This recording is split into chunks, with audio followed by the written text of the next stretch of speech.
écrit à l'enfer tout.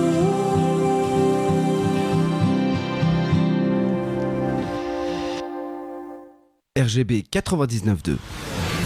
Il est 18h. Vous écoutez RGB, votre journal d'information locale, Théo Guiton. Bonsoir à toutes et à tous, il est 18h dans l'actualité du mercredi 17 juin, une nouvelle association pour lutter contre la maladie de Parkinson. On en parle avec nos invités. Dans un instant, la région Île-de-France mise sur l'intelligence artificielle. Reportage de la Vivatech qui a ouvert ses portes aujourd'hui à Paris. Votre chronique cinéma avec une interview exclusive de Manu Payet ce soir. Et puis côté météo, demain c'est une journée chaude qui vous attend sur le département toujours, avec des risques d'orage l'après-midi. Côté température, comptez 13 en minimale, 36 en maximale.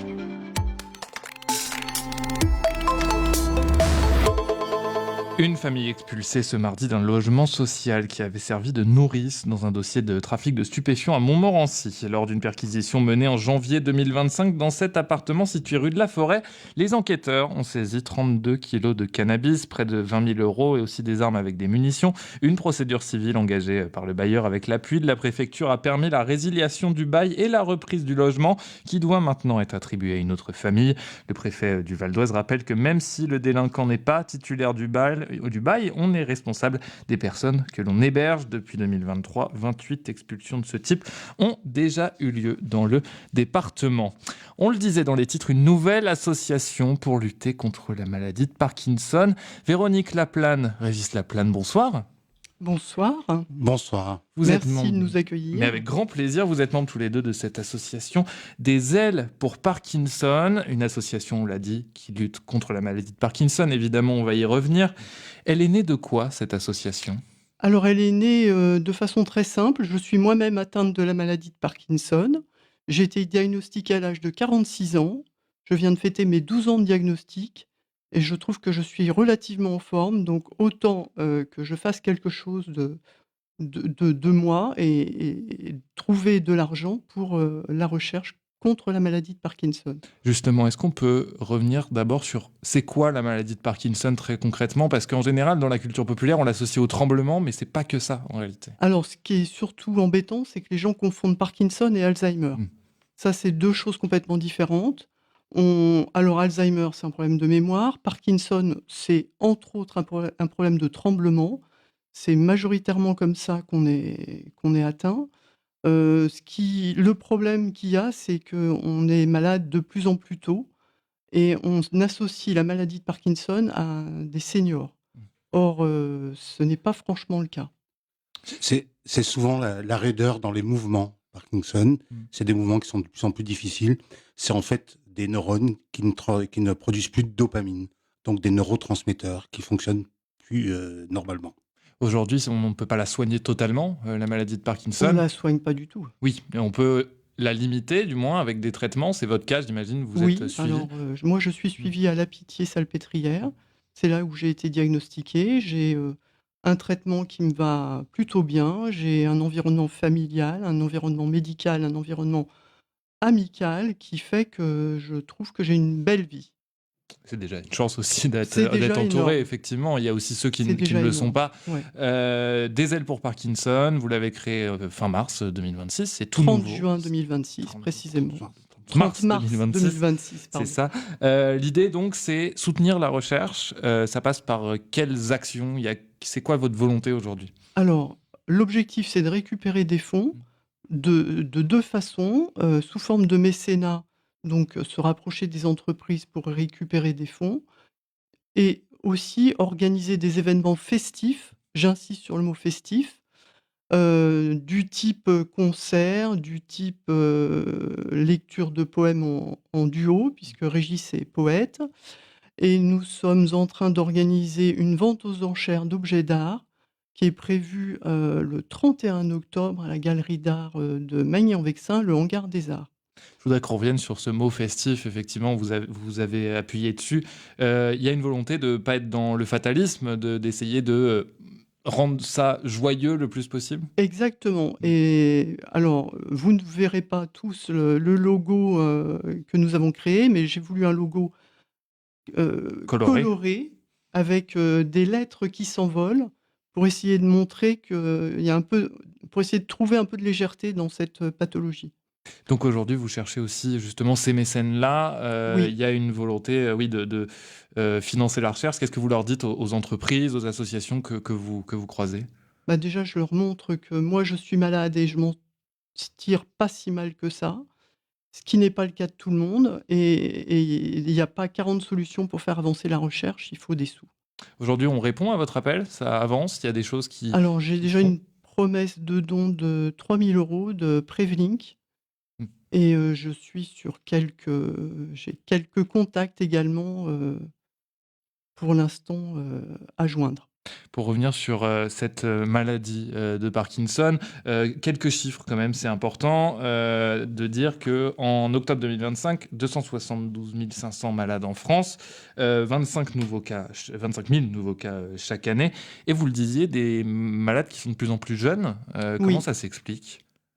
Je ne sais pas vous l'expliquer. J'avoue que non, je ne peux pas vous répondre je ne peux pas répondre à cette question. Maintenant, c'est effectivement, 17 des malades ont moins de 50 ans aujourd'hui. C'est quoi le quotidien avec Parkinson? C'est pareil, on ne le sait pas forcément quand on n'est pas touché, quand on n'est pas proche, quand on n'est pas aidant. Ça se passe comment? Alors moi, c'est plutôt des coups de fatigue, Mmh. majoritairement, du sommeil, un petit peu dégradé puisque je me réveille très tôt. Dans mon cas, c'est ça. Et c'est une prise de médicaments très régulière, Oui. puisque c'est 3 prises de médicaments par Oui. jour dans ton cas. On le disait, vous êtes poète. Liez la poésie aussi à tout ça. Il y a aussi un sujet. Ça fait sens pour vous d'ajouter cette petite patte aussi artistique? Alors, en fait, Véronique m'a demandé d'écrire un texte, et j'ai écrit un texte qui s'appelle Une maladie sans gêne, Mhm. sur la maladie. Voilà. Et donc poursuivre aussi avec garder un petit peu cette poésie toujours? Oui, tout à fait. Il faut garder un peu de légèreté. Et comme j'ai l'habitude de dire, cette maladie est une réalité, mais pas une fatalité. Mm. Et Donc, donc, on peut en faire quelque chose de positif. vos prochaines actions, comment ça se passe? Où est-ce qu'on peut vous suivre aussi? Alors nous avons un Facebook, nous avons, une boîte mail. Les prochaines actions, bah, c'est des lectures en duo, en septembre. Mhm.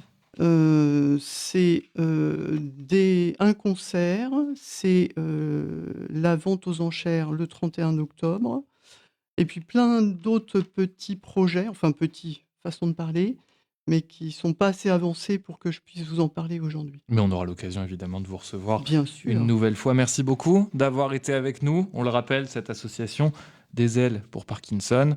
On vous retrouve sur les réseaux sociaux. Merci à vous d'avoir été avec nous. Merci. Merci, bonsoir. Chaque année, Vivatech réunit à Paris les acteurs les plus influents de l'innovation, de la technologie. L'Île-de-France a un rôle central dans ces avancées et notamment le Val d'Oise. Alexandra Dublanche, vice-présidente de la région Île-de-France, nous a adressé quelques mots. Donc la région Île-de-France, c'est la première région d'innovation européenne et au sein de la région, évidemment, il y a des territoires porteurs de cette innovation. Le Val d'Oise en est un grâce aux grandes universités qui sont sur le territoire, d'où naissent des startups et de l'innovation. Et l'intérêt aussi du Val d'Oise, c'est le prolongement dans l'industrialisation. C'est aussi une terre d'industrie et donc on a ce continuum, l'université, l'innovation et ensuite l'industrialisation, avec également beaucoup d'incubateurs que la région a accompagnés. Et donc c'est évidemment un territoire qu'on suit de près avec la région Île-de-France et qui est central dans notre stratégie économique. La région Île-de-France est partenaire fondateur de Vivatech. On était là il y a 10 ans quand Vivatech a été créé. Aujourd'hui, c'est le plus grand salon mondial de l'innovation devant même le CES de Las Vegas. C'est important parce qu'il faut que tous ces acteurs se rencontrent. Là où il y a beaucoup d'animations sur le stand de la région avec des très belles boîtes du quantique, de l'intelligence artificielle, de la décarbonation. Et il faut que les acteurs se rencontrent, les grands groupes, les startups, les universitaires. Et donc c'est ça l'intérêt d'un salon comme Vivatech. Et c'est la raison pour laquelle on est à nouveau présent cette année. De nombreuses entreprises du Val d'Oise contribuent notamment au dynamisme du territoire. Alors, je suis Nicolas Da Silva, je suis responsable de l'attractivité à Choose Paris Region. Alors, dans le Val d'Oise, il y a beaucoup d'innovations, notamment du côté de Cergy-Pontoise, où on a une refonte complète du campus urbain de Cergy-Pontoise. On a Dassault qui s'est installé juste au nord de Cergy-Pontoise avec une très belle usine. On a de très beaux sites qui sont investis. Il y a de la grande rénovation d'usines qui préexistaient. On en a un par exemple qui s'appelle e-Park West et qui devient un site multimodal à la fois de production, de logistique et avec beaucoup d'énergie renouvelable. Et c'est assez unique. Et nous sommes aussi allés à la rencontre de plusieurs entreprises installées à Paris. Letria, oui, tout à fait. Alors on existe depuis quelques années. En soi, on s'est un petit peu adapté à l'émergence des outils IA, etc. et de la fame, on va dire, du RAG.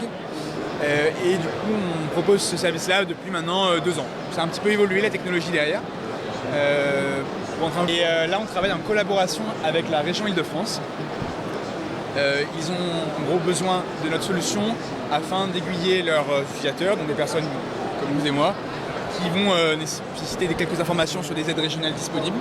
Et nous, du coup, notre solution de chatbot, qui a au préalable ingéré toutes les 400 aides régionales, va pouvoir du coup répondre, un peu comme à la manière de ChatGPT ou quoi, à leurs demandes et du coup les aiguiller vers les services dont ils vont avoir besoin. Voilà. C'est une solution qui fonctionne avec une latence, un temps de réponse qui est très très court, donc plutôt agréable, qui formule des réponses très complètes avec des liens vers les sources utiles, qui permet aussi de mentionner même les éléments, les aides qui ont été utilisées pour y répondre si l'utilisateur veut en savoir plus et aller se rendre sur le site ensuite.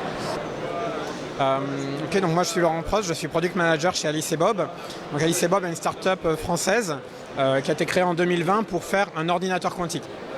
Donc l'idée de l'informatique quantique, c'est d'arriver à résoudre certains problèmes scientifiques qui sont trop difficiles pour les supercalculateurs aujourd'hui. Et on s'attend notamment à ce que les premières applications soient dans le domaine de la chimie et de la science des matériaux d'ici à peu près la fin de la décennie. Les ordinateurs qu'on a aujourd'hui, que ce soit d'ailleurs Alice & Bob ou n'importe qui dans l'industrie, ne sont pas encore à un stade où ils sont capables de résoudre des problèmes scientifiques impossibles pour les machines classiques. Et donc on espère que d'ici la fin de la décennie, on arrivera au niveau de performance nécessaire. Donc aujourd'hui, le principal problème qui nous empêche justement d'avoir ces applications utiles, c'est le fait que les ordinateurs quantiques font trop d'erreurs. C'est un problème qui est partagé par tout le monde dans l'industrie aujourd'hui. Et nous, on travaille sur une technologie qui est justement particulièrement bien adaptée pour résoudre ces problèmes d'erreurs, pour appliquer cette correction d'erreurs aux ordinateurs quantiques. Qubit Pharmaceuticals, c'est une société francilienne qui fait de la conception de médicaments assistés par ordinateur.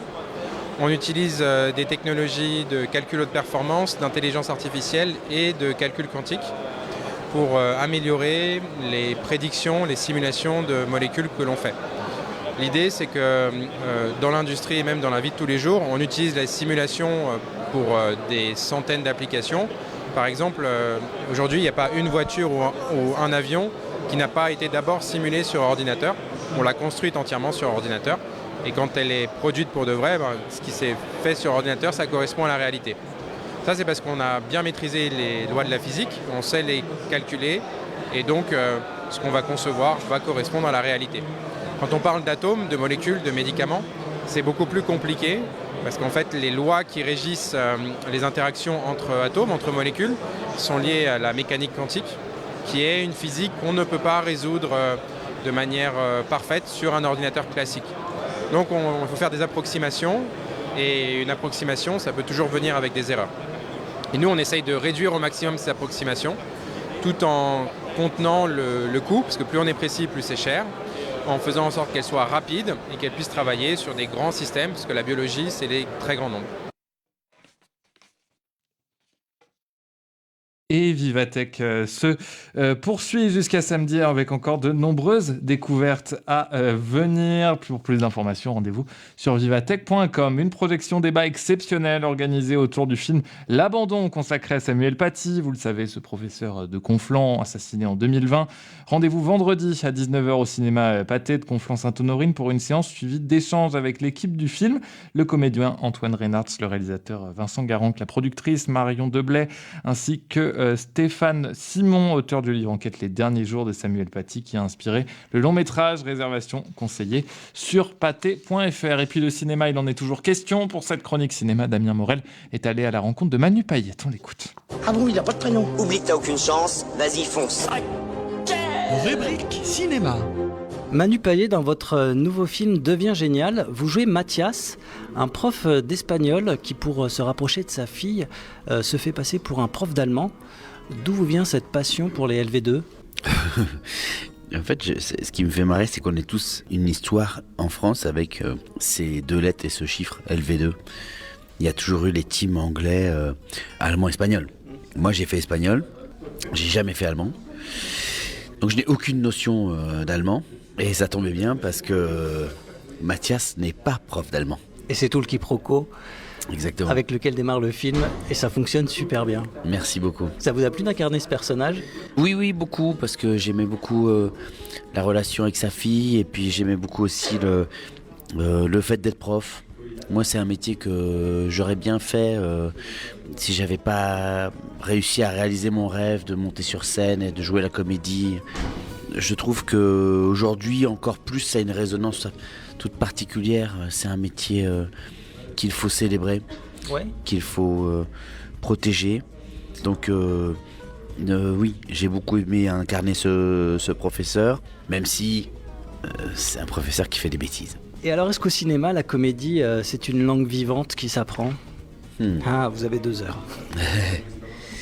Oui, je pense que ça s'apprend, après, ça se peaufine, ça s'apprivoise ? Ça s'apprivoise, je pense que ça se travaille. Après, je pense qu'il y en a qui ont une fibre et d'autres moins.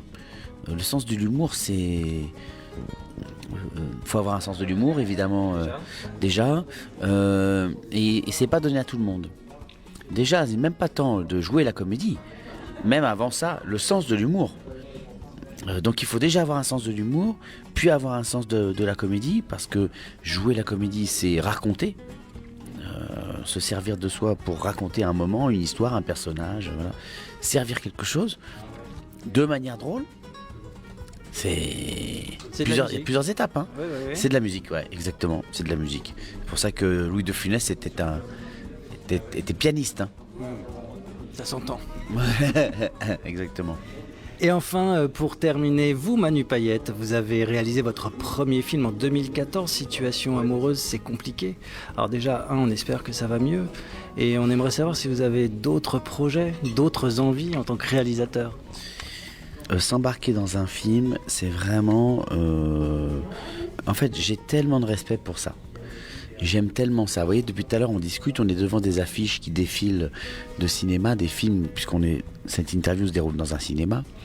Les gens qui signent ces films-là, que ce soit des gros, des petits, ils ont laissé souvent un bout d'eux-mêmes dans la fabrication, dans l'élaboration, dans l'écriture, le filmage, le tournage, le montage, la post-production, etc. Mais pas uniquement aussi. Il y a aussi dans défendre son film, aller défendre sa vision. Et moi, je m'investis tellement dans ce que je fais que parfois, je préfère dire « Non, vous savez quoi, les gars, je préfère aller au cinoche, en fait. » J'ai perdu le sommeil l'année où j'ai fait un film. C'est l'année où je l'ai sorti que j'ai découvert que on pouvait ne pas dormir. Vraiment. Plutôt que l'année où je suis devenu papa. Donc voilà. Merci beaucoup. Avec plaisir. Super. À mercredi prochain pour une nouvelle chronique cinéma, évidemment. C'est la fin de ce journal. Prochain rendez-vous d'information, c'est demain et c'est à 18h pour une émission spéciale. Attention, ce sera de 18h à 20h sur RGB autour de l'inauguration du Carreau, la maison de quartier Grand Centre de Cergy. Ce sera évidemment en direct sur Facebook. Ce sera en différé sur YouTube. Je vous souhaite quant à moi une excellente soirée. Je vous dis à demain. Vous pouvez aussi venir d'ailleurs à l'inauguration du Carreau. Cergy, c'est à partir de 18h également. Je vous souhaite une excellente soirée. Je laisse la parole à Damien Gissa, la technique, pour la suite.